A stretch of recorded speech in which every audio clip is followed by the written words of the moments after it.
3 నెలల ముందు మన లేఖనాల ద్వారా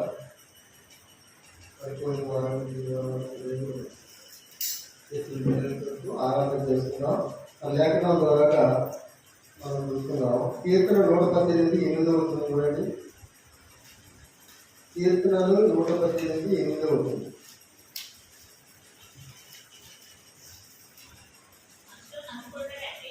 మనుషులను నమ్ముకున్నట్టు కంటే యెహోవాని ఆశ్రయించడం మేలు. రాజులని నమ్ముకున్నట్టు కంటే యెహోవాని ఆశ్రయించడం మేలు. చాలు ప్రార్థన చేసుకుందాం. మోకరించండి. సర్వోన్నతుడా తండ్రి, నీ గొప్పనామకు వందనాలు చెల్లిస్తున్నాం. అల్పులను అయోధులను లోటుమానం కలిగిన వాళ్ళు తండ్రి, మరి లేఖనంలో ఏముందో కూడా తెలియని రీతిలో ఉన్నవారు తండ్రి. నాయన మరి పరలోకం నుంచి నువ్వు అందిస్తే నువ్వు మాట్లాడుతున్నా కానీ ఇక్కడ మాట్లాడలేని ఒప్పుకుంటున్నాను తండ్రి. అలాగే ప్రభావ ఎంతవరకు వచ్చిన వారు పెట్టి వందనాలు ప్రభావ. ఇంకా దగ్గరగా దూరంగా ఎవరైతే ఉన్నారో వారు కూడా సకాలంలో నాయన దగ్గర నుండి తీసుకొస్తాను. నీ కృప కనికరించమని బతుమానుకుంటున్నాను తండ్రి. అలాగే ప్రభావ పరలోకం నుంచి నాయన మరి నువ్వు అందిస్తే కానీ ఇక్కడ లేఖనాల ద్వారా నేను మాట్లాడలేనని నీ పాఠాలు పట్టుకుంటున్నాను తండ్రి. అవును నాయన, నీ నోటికి కోరిక వాడితో మాకు ఏ మాటలైతే మరి కావాలో, ఏ అక్షరాలు పెట్టి నాయన మరి మేము నిన్ను ఆరాధించాలో అది మేము ఎలాగ ఆరాధన చేస్తే నాయన నువ్వు మహిమ పొందగలుగుతావో, మమ్మల్ని ఆస్వాదిస్తావో అటువంటి జ్ఞానమైన మాటలు దయచేయమని యేసు క్రీస్తు నామములో ప్రార్థించి బతిమాలి అడిగి వేడుకుంటున్నాను తండ్రి. ఆమేన్.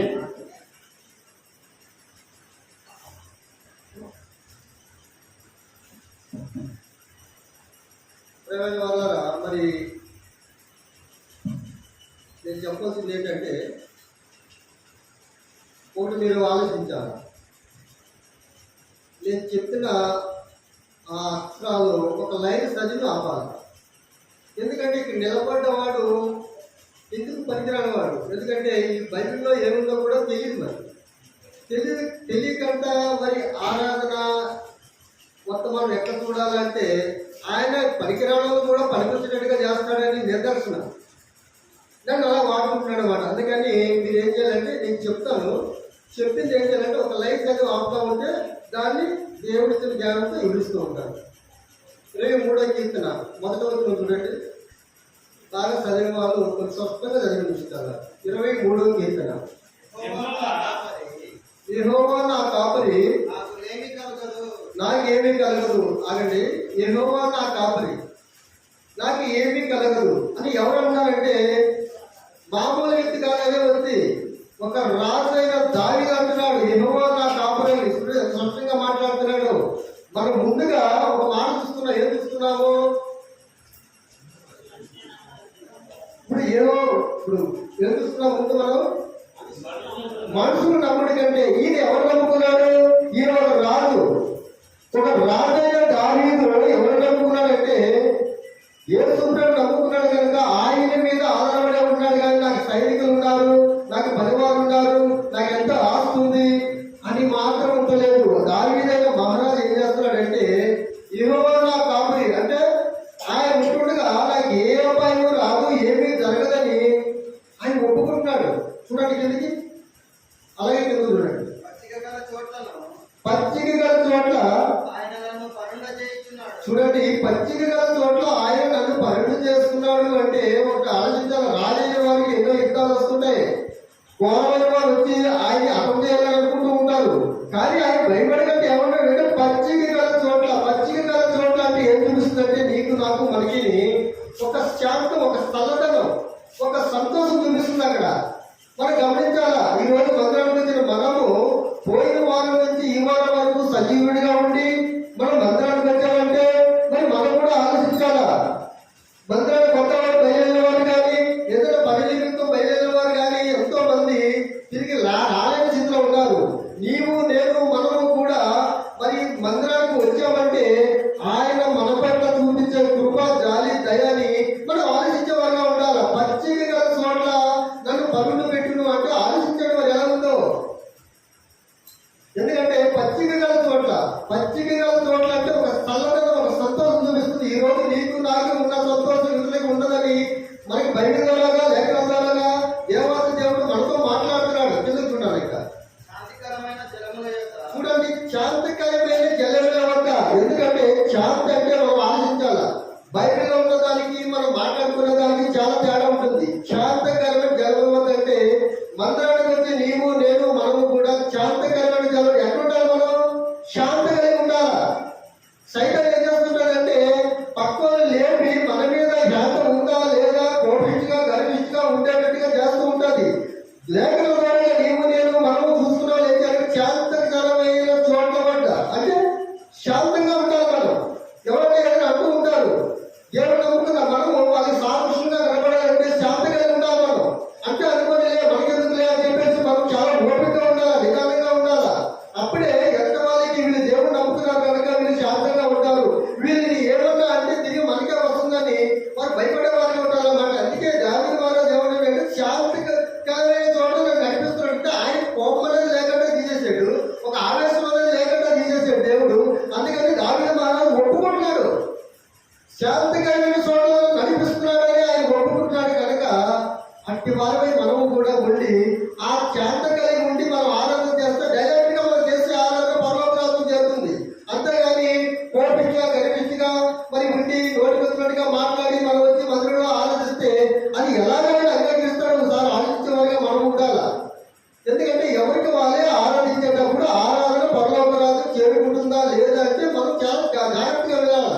లేఖనాల ద్వారాగా ఇక్కడ నిలబడగలిగి ఏం చెప్పాడు, మనం ఎట్లా ఆరాధన చేస్తున్నాము దాన్ని సరి చేసుకొని ఆరాధన చేస్తాం. తప్పకుండా దేవుడు ఆరాధన అంగీకరించేవాడిగా ఉంటాడు.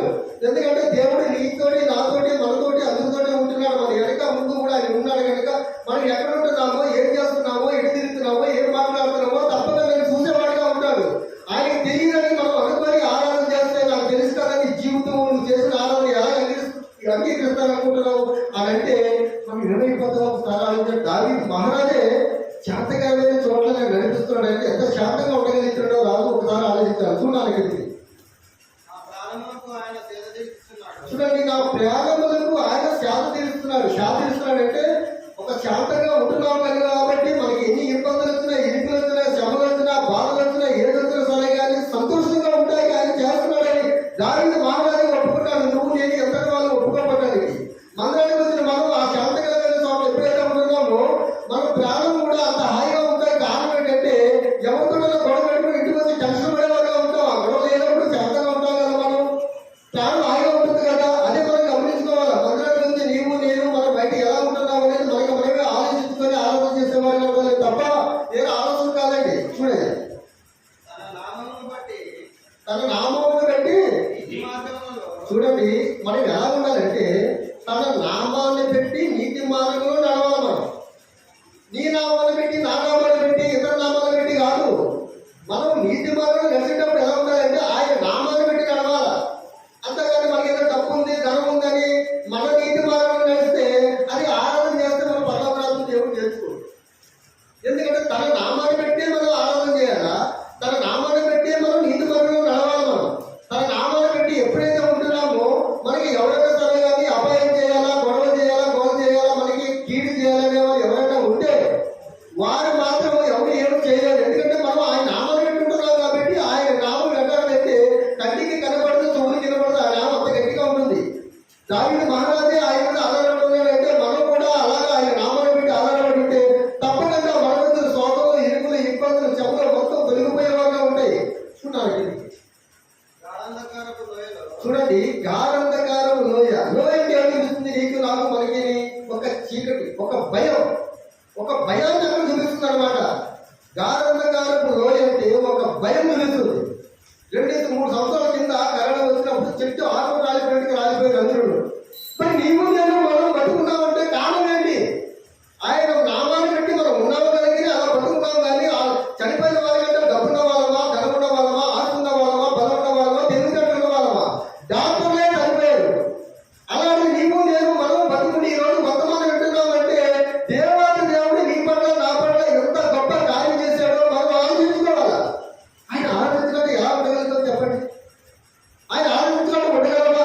ఈ రోజు ఇలా సజీవుడిగా మనం ఉన్నామంటే ఆయన ఆరాధించకంట, ఆయన పాదాలు పట్టుకోవాలి ఎలా ఉండగలమో ఆలోచించండి. బైబిల్లో ఎక్కడ కూడా డబ్బు, దేవుని నమ్ముకుంటే డబ్బు వస్తుంది, పొలం వస్తుంది, బంగాళాలు వస్తాయి, మేళలు వస్తాయి అని ఎక్కడ కూడా దేవాలయ దేవుడు పొందపరచలేదు. డబ్బుకి ఇప్పుడు కూడా మనం లోపడకూడదనే బైబిల్ ఏమో చెబుతుంది, నీతో నాతో మనతోటి. అలాంటి ఏది లేని మనము ఆకు రాలిపోయినట్టుగా రాలిపోయిన నుంచి తీసి ఈ రోజు ఈ వర్తమానం వింటానికి మన దేవుడు సజీవుడిగా ఉంచాడంటే ఆయన ఆరాధన చేయడానికి ఎలా ఉండగలమో మనకి మనగా ఆలోచించుకునే వారిగా ఉండాలి. చూడాలి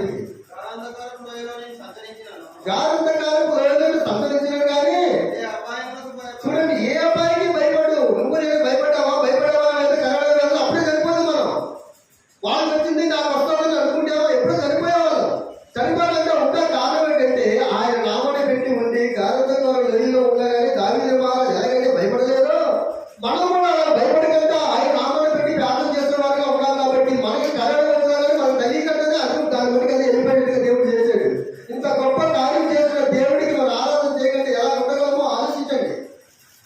గారంతకాలపు లోయ అంటే దేవుడు ఏం చేశాడంటే ఏ మాట పొందుకొచ్చినా కానీ నీకోసం నా కోసం మన కోసం బైబిల్ గ్రంథంలో పొందుపరిచాడు. దావీదు మహారాజును కూడా రాజైన వాడు మనసు కలిగి అంత దీనస్థితిలో ఉండి దేవుడిని ఆరాధిస్తాడంటే ఈరోజు నీవు నేను కూడా ఆయన్ని చూసి మనం నేర్చుకొని మనం కూడా ఆయన్ని ఆరాధించే వారిగా ఉండాలనే కానీ ఏ ఆలోచన తలుపు కాలేదు. ఎందుకంటే లేఖనాల ద్వారా దేవుడు మనతో మాట్లాడుతున్నాడు. ఇక్కడ నిలబడి నాకు అసలు ఏమి కూడా తెలియకపోయినా కానీ ఇక్కడ నిలబెట్టి మాట్లాడిస్తానంటే కారణం పెట్టి ఆయన్ని అందిస్తున్నాడు. నువ్వు ఎదురిస్తున్నావు. చిత్తపడి ఏముండదు, ఏమంటే మనం చెప్తామంటే చెప్పేది ఏముండదు కదా, అరవత్వం అంటే చెప్పేసుకోవడమే. అలా చెప్పేసుకుంటే కారణం ఏంటంటే మనలో ఉన్న పట్టుదల. దేవాది దేవుడు వాకు మనము కూడా ఎదిరించాలని మన పట్టుదల నీలో నాలో మనలో ఉంటే చదువు కూడా పనికిరాదండి. దేవుడిచ్చే జ్ఞానం ముందు చదువు కూడా పనికిరాదు. చదువు కొంతవరకే పనికొస్తుంది కానీ దేవుడిచ్చే జ్ఞానం ముందు ఏది కూడా పనికిరాదు. ఎందుకంటే గొప్ప చెప్పగానే ఇలా మాట్లాడుతున్నావు అంటే కారణం ఏంటంటే నా హృదయాన్ని దేవుడికి ఇచ్చినప్పుడు, దేవుడు అది అంగీకరించినప్పుడు, ఆయన లెక్కలతో నన్ను కలిగినప్పుడు ఇలా చెప్పగలుగుతాను. కొంతమంది అనుకోవచ్చు ఇలా చెప్తున్నాడంటే తెలిసిందికి కావాలని ఇలా చెప్తున్నాడు. నా హృదయంలో ఏముందో మీరు ఉన్నవారు వాళ్ళు ఏం ఆలోచించుకుంటారో కూడా దేవుడు తెలుసు. అదంతా నేను ఒక చేపలు పట్టే కుటుంబంలో పుట్టాను, చేపలు పట్టుకునేదే ఉంటున్నాను. నేను ఈ రోజు రాత్రి కూడా చేపలు పట్టుకుని తెల్లవారు కావాలి 5-4 వచ్చాను. మరి ఈ రోజు చెప్పబడిన వారికి మళ్ళీ రేపు నేను ఉంటానో పోతానో చెప్పాలని ఆశతో మళ్ళీ ఇక్కడ రాగలిగారు.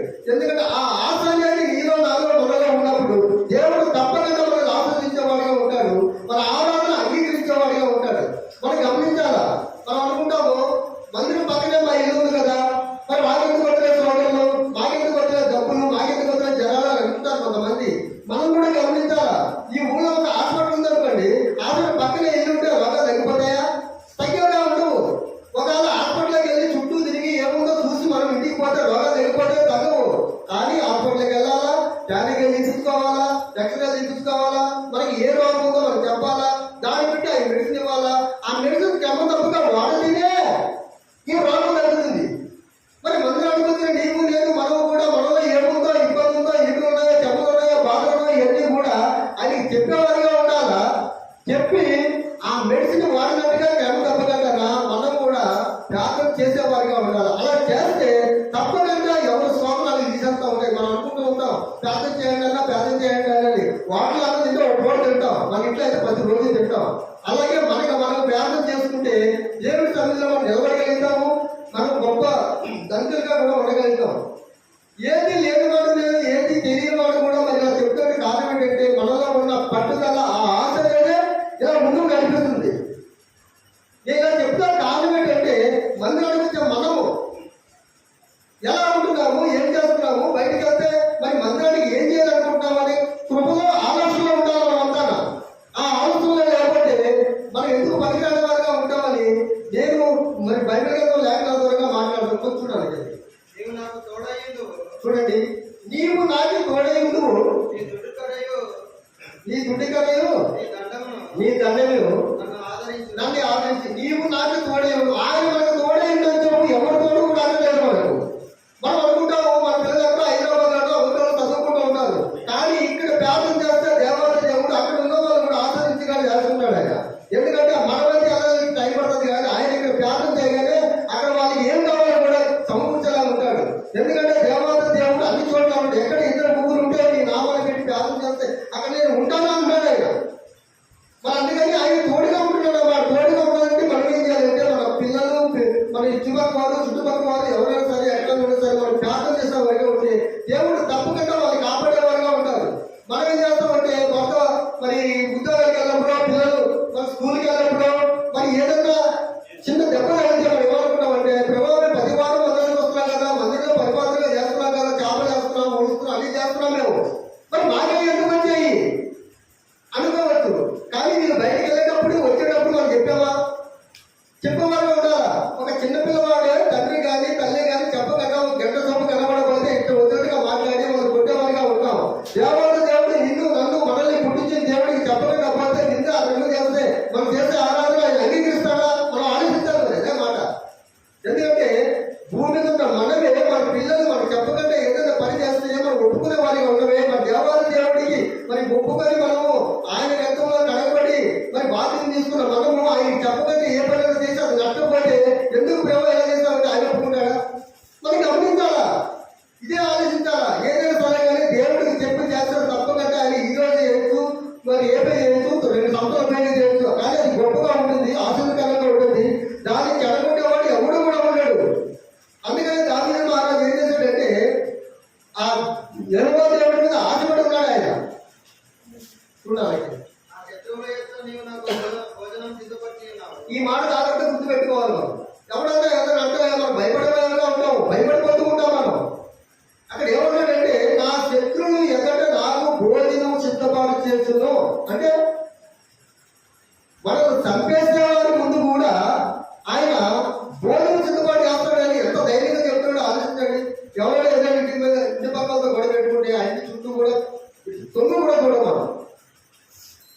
దీనికోసం నా కోసం మన కోసమే ఆ మాట పొందవచ్చింది. అక్కడ నా శత్రువుని ఎదట భోజనం చేస్తున్నాం అంటే ఎంత గొప్ప మాట కూడా ఆలోచించాలి. ఎందుకంటే ఎప్పుడు కూడా మనం భయపడకుండా మనల్ని చంపంగా వస్తున్నారు అన్నప్పుడు కూడా మనం వాటిని ప్రార్థన చేస్తే వాడు హృదయాన్ని మార్చేస్తాడు. హృదయాన్ని మార్చేస్తాడు అన్నారు నువ్వు అంటావు కదా, అది ఎట్లా పూజిస్తానంటావు అని మీరు అనుకోవచ్చు. మరి ఇక్కడ పూజించే లేదు, మరి ఇలా సువార్త చెప్పకపోతున్న కూడా లేదు.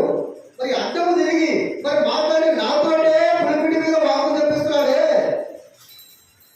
మరి శత్రువు ఏదైనా బోధించేస్తా కానీ ఏర్పాటు చేయలేడా? ఈ హృదయం మారాలంటే హాస్పిటల్కి వెళ్ళి ₹1,00,000 ఇచ్చినా సరే కానీ ఆపరేషన్ చేస్తే కానీ హృదయం మారదు.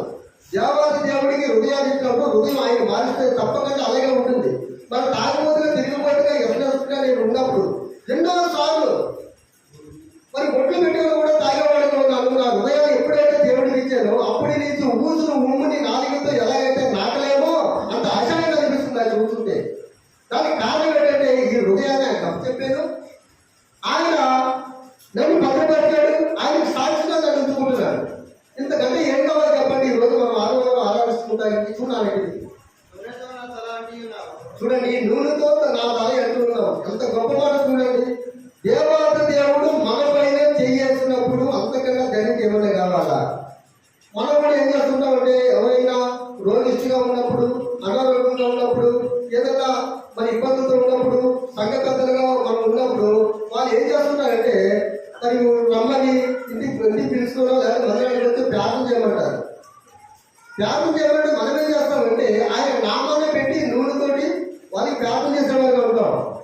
కానీ దేవాది దేవుడే తన చేతితో నూనె అందిస్తున్నాడంటే అంతకంటే గొప్ప ధన్యత ఎవరు కావాలో చెప్పండి? నీకు నాకు ఆ ధన్యత చాలు మనకి, ఆ మంచితనం చాలు మనకి.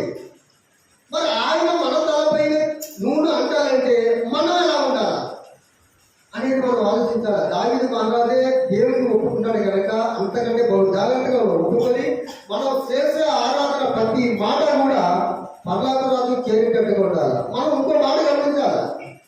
ఆరాధన చేసేటప్పుడు మనం ఏం చేస్తామంటే మనం ఒక్కనే 5 నిమిషాలు చేస్తాం.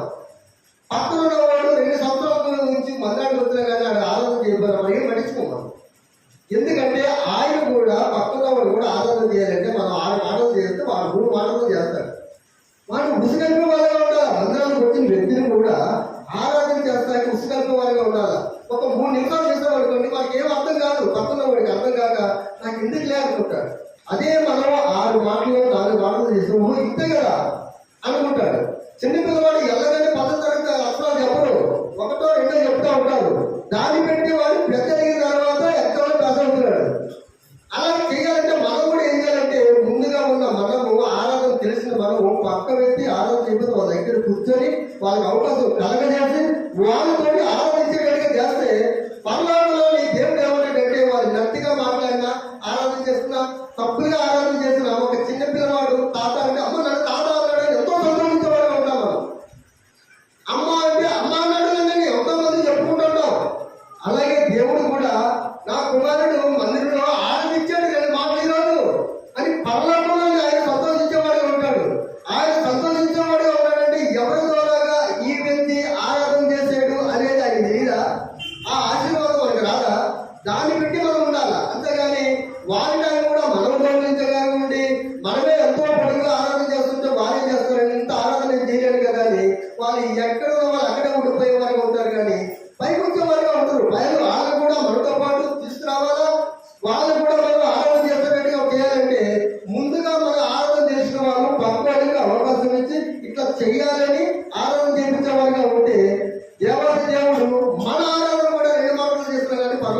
గారు ఉంటారంట.